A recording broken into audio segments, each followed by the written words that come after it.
Good morning and welcome to News First Prime Time Sunrise.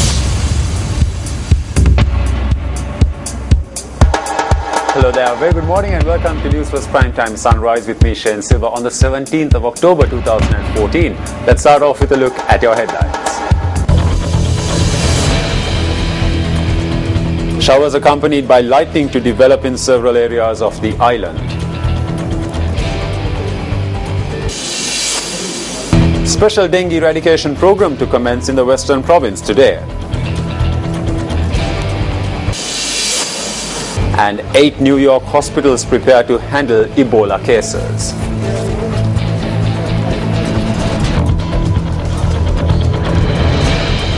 A special dengue eradication program will commence today in the Western Province. We now have online Chief Epidemiologist and Director of the Central Epidemiological Unit at the Ministry of Health, Dr. Pava Palyavadana, to speak to us in this regard. Good morning, Doctor.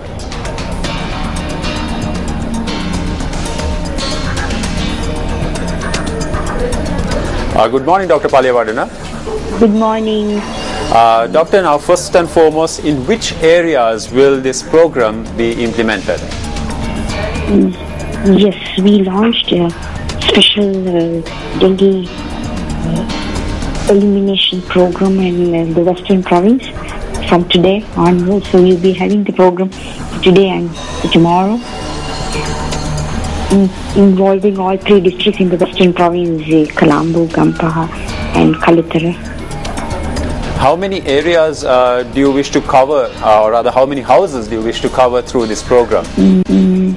We will be covering the high-risk areas identified, like there are about 35 MOH areas and 115 Grama Niladari divisions would be covered during these 2 days. Dr. Palyavadana, now how many dengue patients have been reported so far this year and how many deaths have been reported as well? Yes, there were more than 33,000 cases reported from the whole island, and the Western Province has reported about 50% of them were really from the Western Province, and Colombo itself has reported more than 10,000 cases. Dr. Palyavadana, thank you so much for joining us this morning. You're welcome.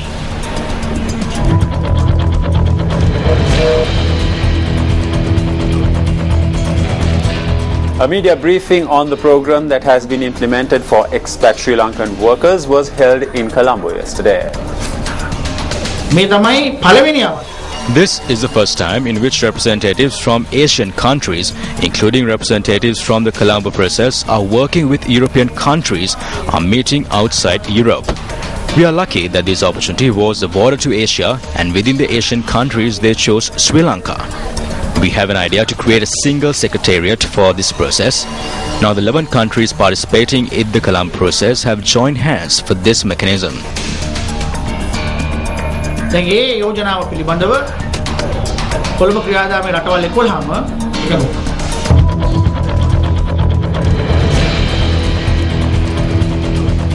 The government has noted with concern yesterday's decision of the European Court of Justice to annul the EU regulations proscribing the LGTE. Issuing a statement, the Minister of External Affairs noted that expectedly the ECJ judgment requires in-depth study by all the defendant parties. The defendants of this case have been the Council and Commission of the European Union, together with 2 member states, namely the Netherlands and the UK. The statement added that it is noteworthy that the court has stressed the annulments to be quote, on fundamentally procedural grounds, unquote, and quote, do not imply any substantive assessment of the questions of the classification of the LGTE as a terrorist group, unquote. The Ministry of External Affairs further observed from the decision of the ECJ that, quote, the effects of the annulled measures are maintained temporarily in order to ensure the effectiveness of any possible future freezing of funds, unquote. The statement further noted that conscious of the fact that the listing of the LTTE is a matter internal to the EU, Sri Lanka is confident that the European Commission and the EU member states will take the best possible decision on the future course of action to be taken in this regard in its own legal architecture in preserving sovereignty. The EU proscribed the LTTE as a terrorist organization in May 2006 and has remained on its list of terrorist entities ever since. Apart from the EU, the LTTE is proscribed as a terrorist organization in the USA, India, Canada, the UK and Sri Lanka.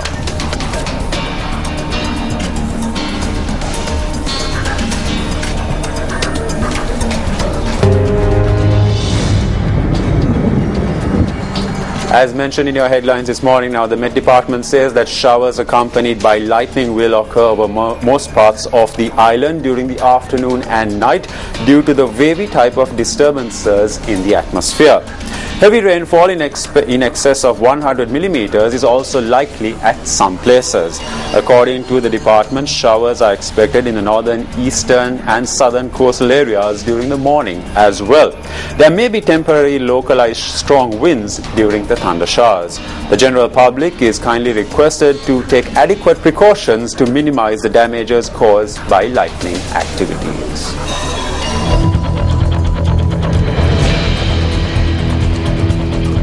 The police say that around 30 persons from different parts of the country have been arrested within the past 2 months on charges of illegal possession of firearms. We now have police media spokesperson SSP Ajit Rohana to speak to us in this regard.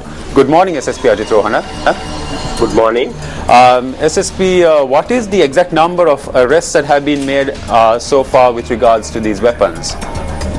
Yes, actually, there had been 7 murders reported in Colombo and in the suburb area in the recent past. So therefore, we initiated a special operations in order to trace illegal firearms.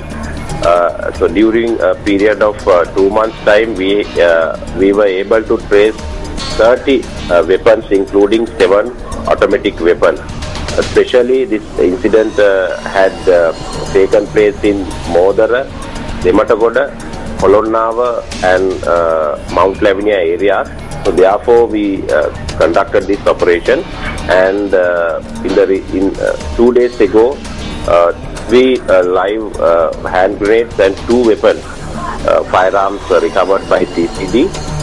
We are continuing with this operation in order to recover illegal firearms.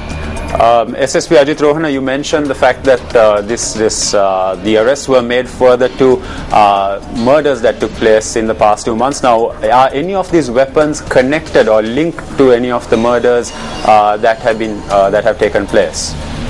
Yes, 2 weapons had been recovered from Modar area a couple of days ago. And those 2 weapons are connected to a double murder case that happened in the same area. In addition to that, another 2 weapons also had been recovered from Singapore area. Those weapons were involved in some criminal activities. SSP Ajit Rohana, taking a step back, an individual was deported from Malaysia to Sri Lanka yesterday. Now, what is the progress of the investigations that have been carried out so far in this regard? Yeah, that person is being detained at the Terrorist Investigation Division at the moment. This person had left Sri Lanka. This person had left Sri Lanka for India in year 2006. Then thereafter from India, he has left for Malaysia, and thereafter the Royal Malaysian Police had arrested him on the offences connected to terrorist activities. Especially, it has been revealed that this particular person had some connections with LTT diaspora. So thereafter, the Malaysian Royal Police arrested him 3 months ago, and day before yesterday he was brought to Sri Lanka. Now he is being interrogated at the moment, and in 2002 there had been a murder reported in Pochikade in Negombo area, and this particular person is the third accused of that particular murder case. And Negombo High Court has delivered a judgment in June 2014, and he has been convicted for that particular murder case, and he has been given capital punishment. So we are conducting further investigation in respect of terrorist activities that he had involved in Malaysia, and in addition to that, after that investigation, we are going to produce him before the court for the relevant case. SSP Ajit Rohana, thank you so much for joining us this morning.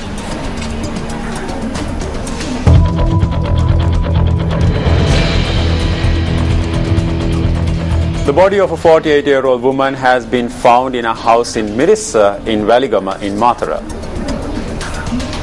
The woman's body was found wrapped in cloth by the Waligama police, who were acting on a tip-off in this regard. The police suspect a 30-year-old male who is reported to have been living with the woman of being involved with her death. The incident has been assigned to the murder investigation unit subsequent to the initial investigations that were carried out by the Mathura Additional Magistrate. Our report in the area stated that the body of the deceased are presently lying at the Mathura General Hospital.